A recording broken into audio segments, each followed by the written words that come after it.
మీ ఎలాంటి వ్యాపార ప్రకటనలకైనా వెంటనే మా ఛానల్ సంప్రదించండి. అందరికీ నమస్కారం. నేను శిరీష. ఈరోజు మనతో పాటు ఉన్నారు ప్రముఖ ఆధ్యాత్మికవేత్త, astrologer professor doctor Mullapudi Satyanarayana Murthy గారు. గురుగారితో మాట్లాడదాం. గురుగారు నమస్కారం. నమస్కారం అమ్మా శిరీష. గురుగారు, ముఖ్యంగా ఏలిన్ నాటి శని ప్రభావం ఈ మకర రాశి వారికి ఎప్పటి నుంచి స్టార్ట్ అవుతుందంటారు? ఎప్పటికి ఎండ్ అయిపోతుంది? అలాగే ఎలాంటి జాగ్రత్తలు తీసుకోమంటారు?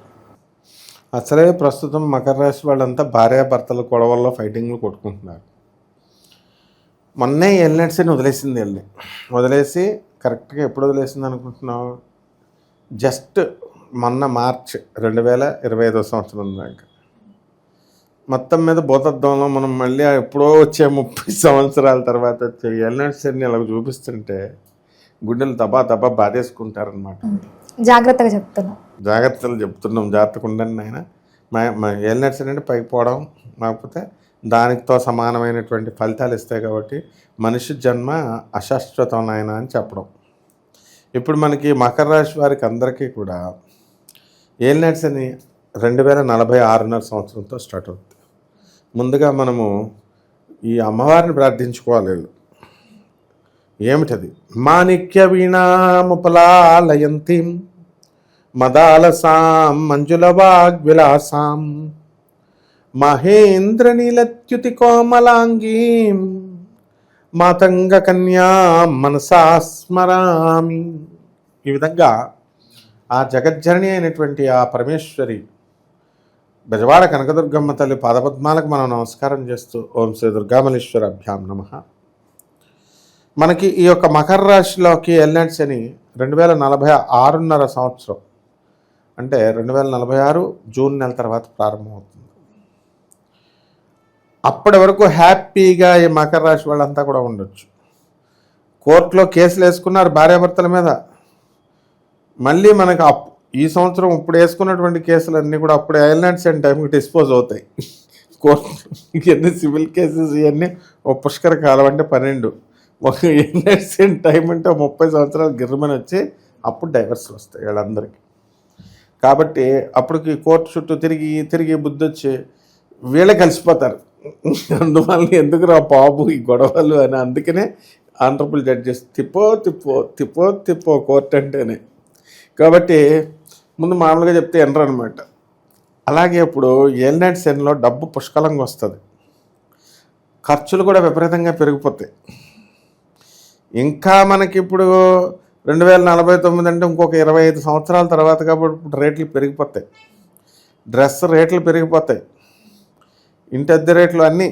మరి ఆడవాళ్ళ పాపం షాపింగ్కి తీసుకెళ్ళాలి కదా.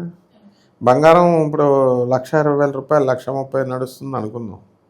అప్పుడు రేట్ ఎంత ఉంటుందో తెలియదు. ఈ రేట్లు రీత్యా విడాకులు వచ్చేస్తాయి అన్నమాట. వీళ్ళందరికీ షాపింగ్లకి అక్కడికి భరించలేక నేను సన్యాసాలు తీసేసుకున్నాను. ఇప్పుడు అసలే మకర రాశి వాళ్ళలో దెబ్బలు తిని వచ్చారు ఇప్పుడు ప్రస్తుతం. కాబట్టి ఈ మకర రాశి వారికి అందరికీ కూడా ఎప్పుడు స్టార్ట్ అవుతుందంటే ముందే ధనుస్సు రాశి నుంచే వచ్చేస్తుంది.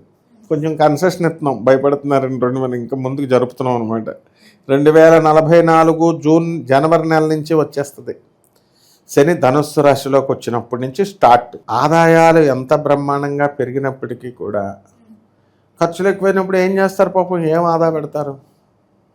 అలాగే అసలే సమంత పెళ్ళి అయిపోయింది. ఏలినాటి శనిలోనే మా సమంతకు పెళ్ళయింది కుంభరాశి. కాబట్టి అప్పటికి మళ్ళీ సెకండ్ రౌండ్ మా సమంత కూడా ముసలమ్మ అవుతుంది. ఇలా ఇప్పుడున్నటువంటి వాళ్ళందరూ సమంతను గుర్తుపెట్టుకోవాలి. అంటే మకర రాశి మనం ఇంత స్ట్రాంగ్ ఉంటామేమో అనుకుంటాం, ఏముండరు, మొత్తం బలం పోతుంది. కాబట్టి దైవారాధన పెంచుకోవాలి. ఇక్కడ వ్యయ శని అని అంటాం. ఈ వ్యయ శని ఏం చేస్తాడంటే మొత్తం అన్ని ఖర్చులే. లోబికి ఖర్చు ఎక్కువ అని, పెళ్ళిళ్ళు చేసుకుంటే ఖర్చులు, హాస్పిటల్ ఖర్చులు, రోగాలు వచ్చేస్తాయి, కాళ్ళ నొప్పులు, నీ రిప్లేస్మెంట్స్, ఆర్గన్స్ పనిచేయు. అప్పటికి ఇంకా మందు విపరీతంగా పెరిగిపోద్ది. తాగి లివర్లు ఇంకా తొందరగా పాడైపోతూ ఉంటాయి. అప్పుడు కొత్త రోగాలు కూడా వచ్చేస్తాయి. కాబట్టి అనేక రకాలైనటువంటి వైరస్లు ఇవి వస్తాయి. ఇక్కడ చాలా జాగ్రత్తగా చూసుకోవాలి. ఈ విధంగా ఖర్చులన్నీ ఖర్చు పెట్టడము ఈ ఎల్నెట్సిన సమయంలో తిరగాల్సింది చుట్టాలిల్లు, పబ్లు, రెస్టారెంట్లు, హోటళ్ళు కాదు. తిరగాల్సింది దైవం. ముందే జాగ్రత్త పడాలి. ఆర్ఫనేజ్లు ఇవన్నీ కూడా తిరగాలి.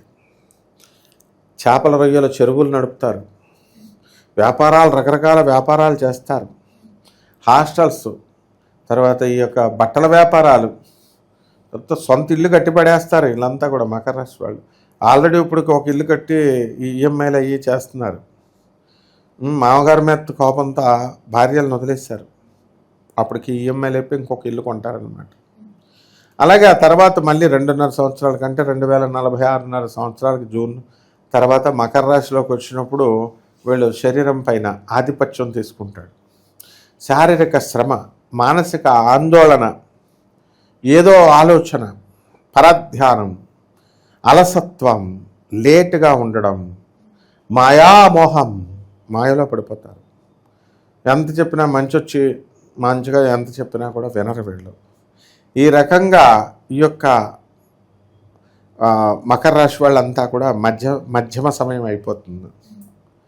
ఇకపోతే ఈ మకర రాశి వాళ్ళ కుంభంలో కూడా శని ఎంటర్ అవ్వాలి.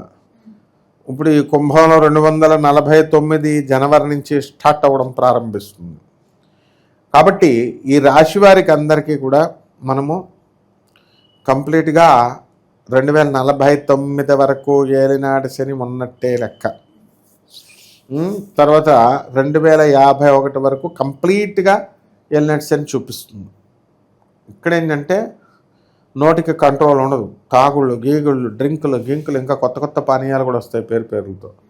అవన్నీ తాగి పడేసేయడం, చుట్టాలందరినీ తిట్టి పడేసేయడం, మంచిగా సహాయాలు చేస్తారు అందరికీ. కానీ ఎంత సహాయాలు చేసినప్పటికీ కూడా వీళ్ళ నోటు దురుస్తనం వల్ల వీళ్ళు చేసిన సహాయం అంతా వృధా పోతుంది చుట్టాలు. ఆ విధంగా వీళ్ళంతా జాబులు, బ్రహ్మాండంగా ఉన్నటువంటి జాబులను వదిలేస్తారు. కొత్త పనుల్లోకి అన్నీ వేలు పెడతారు. అలా ఆ విధంగా ఒక అతను ఆయన ఏం చేశాడు, హీరో వెంకటేష్ బాబు గారి దగ్గర పిఏ కింద ఉండేవాడు. వాడికి ఏదో కొత్త సినిమా తీయాలని అనిపించింది అనుకో, ఆయనతో తీసుకోవచ్చు కదా. మహేష్ బాబుకి అడ్వాన్స్ పట్టుకెళ్ళిస్తే కెమెరామెన్ ఊరుకుంటాడు. అక్కడ కెమెరామెన్ వెంకటేష్ బాబు గారికి వచ్చి, సార్ మీ దగ్గర చేస్తూ అక్కడ ఇచ్చాడు సార్ అంటే ఆయన మండుద్ది కదా, ఇన్ని ఉద్యోగాన్ని పీకేస్తారు. రియల్ లైఫ్ స్టోరీలో జరిగింది. అది కూడా ఏలినాటి శని సమయంలో ముందు మనం అలర్ట్ చేసినా సరే ఆయన వినలేదు. అంటే అర్థం ఏమిటి, ఏలినాటి శని సమయంలో ఉన్నటువంటి వాళ్ళకి మనం ఎంత చెప్పినా సరే వాళ్ళు వినరు. ఎందుకంటే శని నెత్తి మీద కూర్చుంటాడు. కలి ప్రభావము, శని ప్రభావము, కలే శని, శనే కలి, ఆయనే రాహువు. కాబట్టి ఇవన్నీ కూడా దృష్టిలో పెట్టుకొని వీళ్ళు బ్రహ్మాండంగా మనకి మంచిగా ఆలోచిస్తూ చేసుకున్నట్లయితే బ్రహ్మాండంగా ఉంటుందన్నమాట. అలాగే ఏలినాటి శని సమయంలో వీళ్ళకి సంతానం కలగడము, తర్వాత ఈ పెళ్ళిళ్ళు కానటువంటి వాళ్ళకి వివాహాలు అవ్వడము, దూర ప్రాంతాలకు వెళ్ళడము, ఊర్లు ఇతర దేశాలకు వెళ్ళడము, ఇలాంటివన్నీ కూడా జరుగుతూ ఉంటాయి. అందువల్ల కొన్ని పరిహారాలు చేసుకోవడం ద్వారా బ్రహ్మాండంగా ఉంటుందమ్మా. గురుగారు ఇప్పుడు పరిహారాలు అన్నారు కాబట్టి ఎలాంటి పరిహారాలు చేసుకోవచ్చు? పరిహారాలు ఏమిటంటే ఏలినాటి శనికి శని జపం చేసుకోవాలా, శని స్తోత్రాలు చదవాలా, శనికి కిలోంపావు నల్ల నువ్వులను నల్లని వస్త్రాలు ఇచ్చి పేద బ్రాహ్మణులకి శనివారం నాడు ఉదయం 8 గంటలకు దానం చేసుకోవాలా. అలాగే దశమహావిద్యల్లో ఒకటైనటువంటి మహాకాళి అమ్మవారి యొక్క హోమాన్ని చేసుకోవడం లేదా బగలాముఖి యొక్క మంత్ర జపాన్ని చేసుకోవడం ద్వారా మనకు బ్రహ్మాండంగా ఉంటుంది. అలాగే రావి చెట్టు చుట్టూ 108 ప్రదక్షిణాలు ఓం శనేశ్వరాయ నమః అంటూ చేయాలి. అలాగే జువ్వి చెట్టు కానీ జమ్మి చెట్టు చుట్టూ కానీ మనము ఓం శనేశ్వరాయ నమః అంటూ జపం చేసుకోవాలా. శనీశ్వరుడికి నువ్వుల నూనె దానం చేయడం లేదా పూజ చేయడం ద్వారా మనకి బ్రహ్మాండంగా ఉంటుందమ్మా. గురుగారు ఓవరాల్గా ఈ మకర రాశి వారికి ఏలినాటి శని ప్రభావం ఇప్పుడు మొదలవుతుంది, ఎలాంటి జాగ్రత్తలు తీసుకోవాలో తెలియజేసినందుకు ధన్యవాదాలు.